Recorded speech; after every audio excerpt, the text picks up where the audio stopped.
instruction du président de la République française Macron, qui lui a fait savoir, et hier il a dit explicitement, après le sommet de l'OTAN, qu'il faut que les voix qui suscitent, portent, divulguent ce qu'il appelle le sentiment anti-français dans les pays francophones d'Afrique se taisent. Le président français demande à nos chefs d'État africains francophones de fermer nos bouches. Parce que, selon lui, nous cultivons un sentiment anti-français. Mais vous savez très bien que c'est faux. Monsieur le Président Macron, il n'y a pas de sentiment anti-français ici. Ce que vous appelez sentiment anti-français, d'ailleurs, comment vous allez présenter ça? Je suis en train de parler en français, là. J'ai rien contre le français en tant que langue. Je ne parle pas en sénoufou, ou en djoula, ou en serer, ou en wolof, ou je ne sais quoi, soninké, bambara, ou quoi d'autre.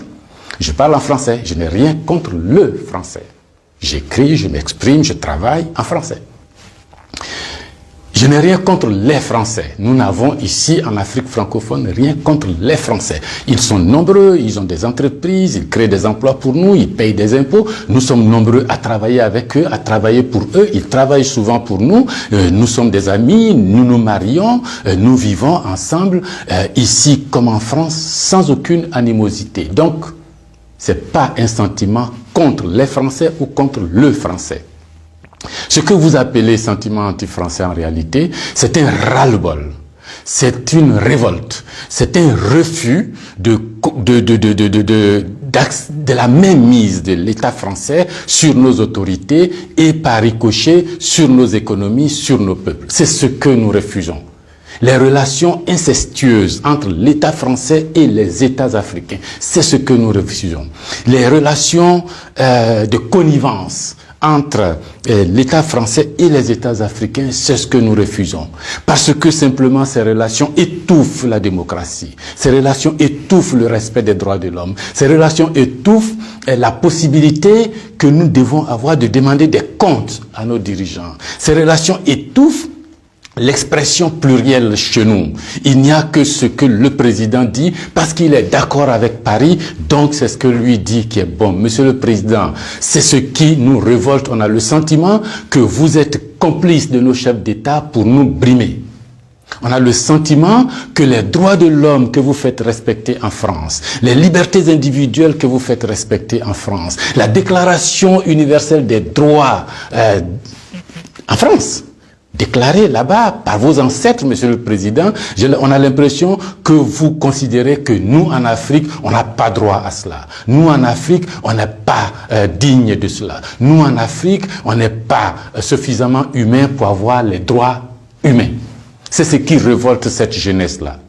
La conséquence, vous voyez chaque jour de nombreux jeunes essayant d'aller là où les droits sont respectés, là où les libertés sont respectées, et là où on a le sentiment qu'ils sont des hommes. C'est ce qu'il faut changer, Monsieur le Président. C'est ce qu'il faut changer. Vous pouvez parler 1000 fois à nos chefs d'État, vous pouvez leur donner des instructions 1000 fois, mais ça ne changera rien dans la tête des populations africaines ici, dans l'esprit des populations africaines ici. L'idée est que nous voulons redevenir des hommes libres. Nos ancêtres ont été vendus comme des marchandises par vos ancêtres. Comme des marchandises.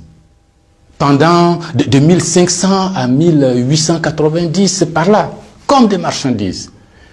Nous fermons les yeux là-dessus. Nos parents ont été gouvernés par la décision que vos parents ont prise à Berlin de venir s'accaparer nos territoires, nous-mêmes, nos fleuves, nos rivières, nos matières premières, de prendre possession de nous. Ça a duré près d'un siècle. Fermons les yeux là-dessus. Vos prédécesseurs ont considéré que nos chefs d'État devraient être juste des délégués pour eux, pour nous maintenir ici.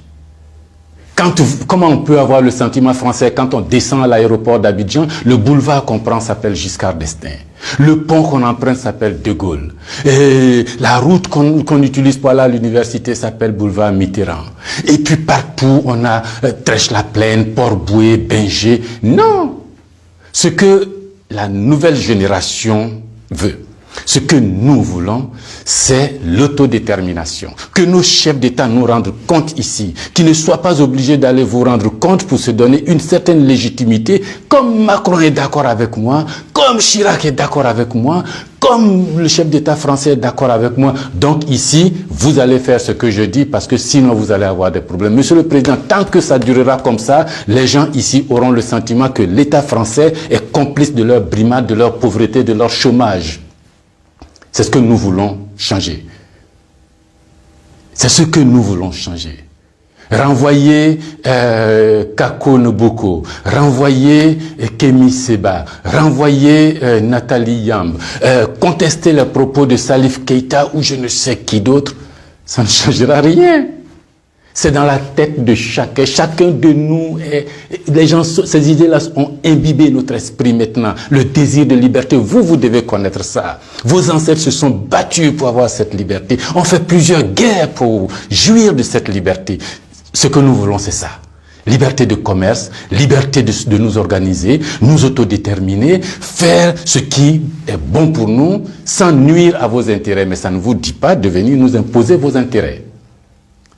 Si vous pensez, chers auditeurs, que ce message vaut la peine d'être diffusé et que nous soyons nombreux à nous l'approprier, sans animosité, sans bestialité, mais avec fermeté et conviction, il faut liker, il faut partager. Parce que c'est l'Afrique de demain qui se joue là. Nous ne voulons plus être des marchandises, nous ne voulons plus être sous la tutelle de quelqu'un, nous voulons redevenir des hommes libres. Merci.